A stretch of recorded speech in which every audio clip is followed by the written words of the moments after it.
Hello students, welcome to poem number 8 on Killing a Tree written by Jeev Patel. You may have seen many times people cutting down trees, but can they really kill a tree? Is it easy to do so? Now let us read the poem and understand something more about it. But before I do that, in this poem, Jeev Patel sensitizes the reader and highlights the fact that trees are living things, and he equates trees with human beings in order to convey the fact that trees should not be cut, because by destroying trees it is just like killing another human being. A tree does not die by merely cutting it, because it regrows from where it was cut. If it has to be destroyed, then you have to uproot it. That means you have to get it out from its roots. So, before we read the entire poem and listen to the explanation verse by verse, let me give you some information about Jeev Patel. Jeev Patel was born on the 18th of August 1940. He is an Indian poet, playwright, painter, as well as a practicing physician. He belongs to a group of writers who have subscribed themselves to the Green Movement, which is involved in an effort to protect the environment. And his other written works are Do You Withstand, Mirrored and Mirroring. Now let us go back to the poem. So, it takes much time to kill a tree. Not a simple jab of the knife will do it. It has grown, slowly consuming the earth, rising out of it, feeding upon its crust, absorbing years of sunlight, air, water, and out of its leprous hide, sprouting leaves. So here in this first verse, the poet, first of all, let us have a look at the meanings of the words that are given. Jab means a sudden rough blow, and leprous means, leprous hide is the bark actually of the tree, the skin, the outer covering. The discolored bark looks like the tree has leprosy, but that is not the case. So, a simple cut does not destroy a tree. A tree grows very gradually. It gets rooted firmly in the soil, and a plant takes nutrition from the soil in order to grow up into a big tree. The tree is bound firmly with the soil. It takes in sunlight, water and air to grow into a strong trunk, and then it sprouts numerous leaves. So let us read the second verse. So, hack and chop, but this alone won't do it. Not so much pain will do it. The bleeding bark will heal, and from close to the ground will rise curled green twigs, miniature bows, which if unchecked will expand again to former size. So in the second verse, the meaning of the word hack is to cut roughly by striking very heavy blows, hard blows.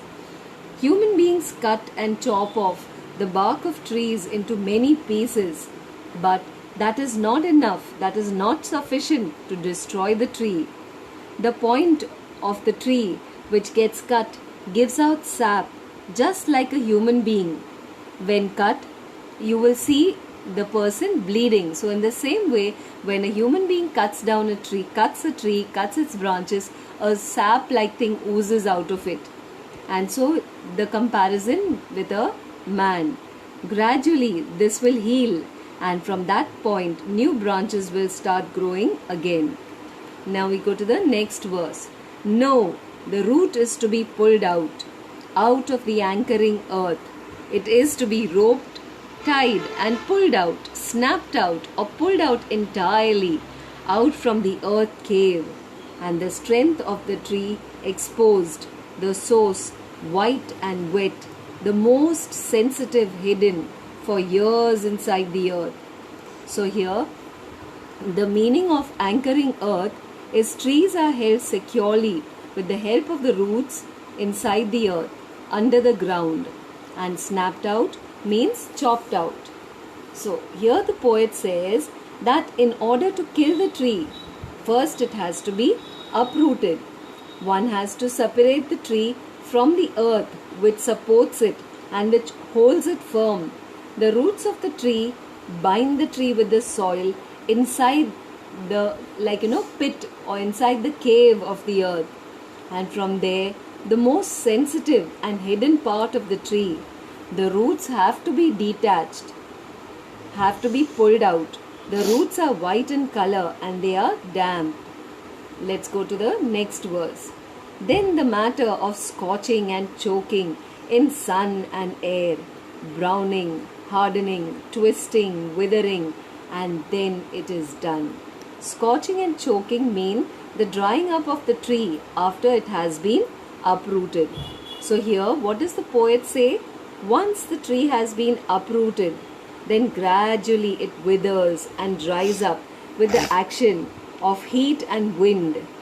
The trunk becomes brown, twist and will harden, and finally the tree will end up dying. That means it will live no longer.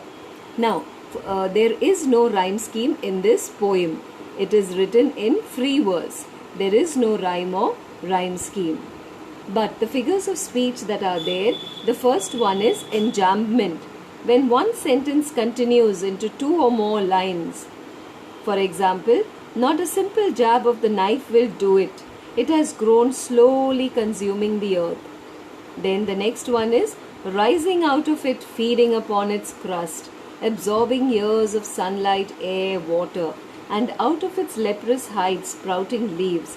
All these are examples of enjambment. The third one is the most sensitive, hidden for years inside the earth. Now the second figure of speech that is there in this poem is metaphor. Now metaphor is an indirect comparison.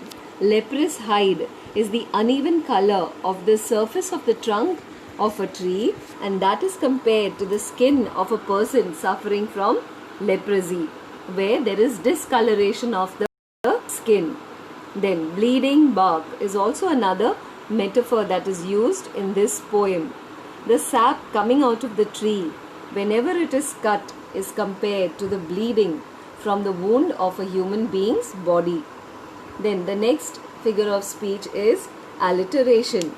Now what is alliteration? Well, alliteration is the repetition of a consonant sound in two or more closely placed words.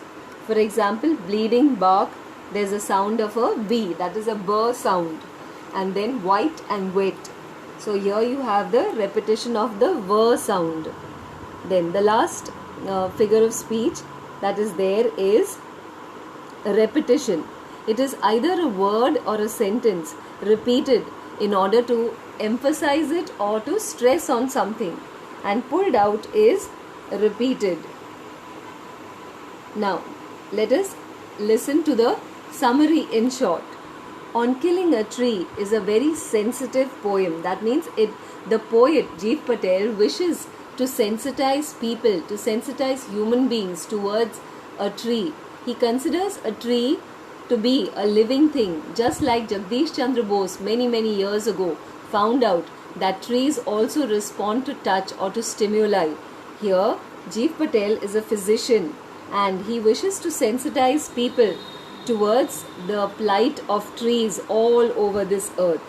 The poet persuades the reader not to destroy trees, and he equates it with killing a human being. He says that a plant takes in sunlight, water, air and nutrients from the soil, and then it gradually goes on to become a huge tree. It develops a very strong and sturdy trunk and gets sprouts numerous branches and leaves. Merely cutting the trunk of the tree does not kill it. When the tree is cut, the sap flows out just like a wounded man bleeds. And once that wound heals, new branches and tiny leaves grow from there, and then it grows into another tree. In order to destroy a tree, it has to be uprooted. The roots, which are white in color, hidden from anyone's sight, they are deep inside, they go deep inside the earth, and it is as if they are hiding inside the cave of the earth, and they are damp due to the moisture that they get from the soil. They are hidden inside the pit of the earth. These roots are the most sensitive part of the tree, as they bind it very, very tightly, closely, and firmly to the earth. In order to kill a tree, these roots have to be detached. A tree has to be uprooted from the soil. And once the roots are detached, the tree starts dying. It withers, it dries up with the action of the heat and wind. It twists, hardens, and then finally it dies. So, on killing a tree, I hope you have understood this poem well, and that we need to be, every human being needs to be sensitive to the plight of trees on the earth. Now let us look at the question and answers. Can a simple jab of the knife kill a tree? Why not? No, a simple jab of the knife cannot kill a tree. The place from where the tree is cut gives out sap, and once the wound heals, new branches and leaves will grow from it, which then develops into a tree. How has the tree grown to its full size? List the words that are suggestive of its life and activity. The tree has grown by consuming nutrients from the earth, absorbing sunlight, air, and water. The words suggestive of its life and activity are consuming the earth. The picture is as if the tree is feeding upon the earth, rising out of it like a phoenix from the ashes, feeding upon the crust, absorbing years of sunlight, air, and water. What is the meaning? Question number 3. What is the meaning of bleeding bark? What makes it bleed? Well, bleeding bark refers to the sap which flows out of the tree's bark whenever it is cut. The tree bleeds when it is cut with a knife or with an axe. Then, question number 4. The poet says no in the beginning of the 3rd stanza. What does he mean by this? No means that the tree will not die by cutting or chopping the trunk of the tree. What is the meaning of anchoring earth and earth cave? Anchoring earth means that the earth supports the tree very firmly, and the earth cave refers to the pit in the earth where the roots of the tree bind it very firmly to the earth. What does the poet mean by the strength of the tree exposed? Answer 6. The strength of the tree exposed means that upon being uprooted, the most sensitive and important part of the tree, that is the roots, no longer remain hidden inside the earth. What finally kills the tree? Well, a tree dies when it is uprooted. When it is detached from the earth, it withers, hardens, twists, and finally dies.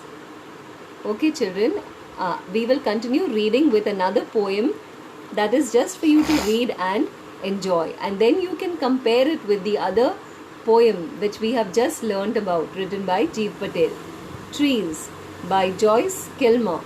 I think that I shall never see a poem lovely as a tree whose hungry mouth is pressed against the earth's sweet flowing breast, a tree that looks at God all day and lifts her leafy arms to pray, a tree that may in summer wear a nest of robins in her hair, upon whose bosom snow has lain, who intimately lives with rain. Poems are made by fools like me, but only God can make a tree. This is truly a really wonderful poem written by Joyce Kilmer. So, the poet pens this poem, but she says that she thinks she will never see a poem which is as. That means you cannot compare a poem to a tree, because a tree is any day more beautiful than a poem. And then she goes on to say that a tree whose hungry mouth is pressed against the earth's sweet flowing breast, like a child is nursed by the mother close to the breast. Here she says that the earth, it's the earth which nurses, which nurtures the tree and gives it life. A tree that looks at God. She says that trees have all the time in the world, and so they keep looking up at the sky. And so she says that the tree looks at God all day and lifts the leafy arms as if when people pray, they lift their arms in prayer. So she says that when she looks at a tree, she feels that the tree is looking at God all day and praying. A tree that may in summer wear a nest of robins in her hair, just like a lady or a girl. Like, girls normally love to put flowers in their hair and decorate their hair with flowers. Like, it may be roses, it may be any other flowers. So she says that a tree also, you may find it decorated. The tree may love to wear a nest of robins in her hair. So here she's comparing the tree to a woman upon whose bosom snow has lain. So in winter, what happens to the tree? It doesn't remain green any longer, but it becomes all white.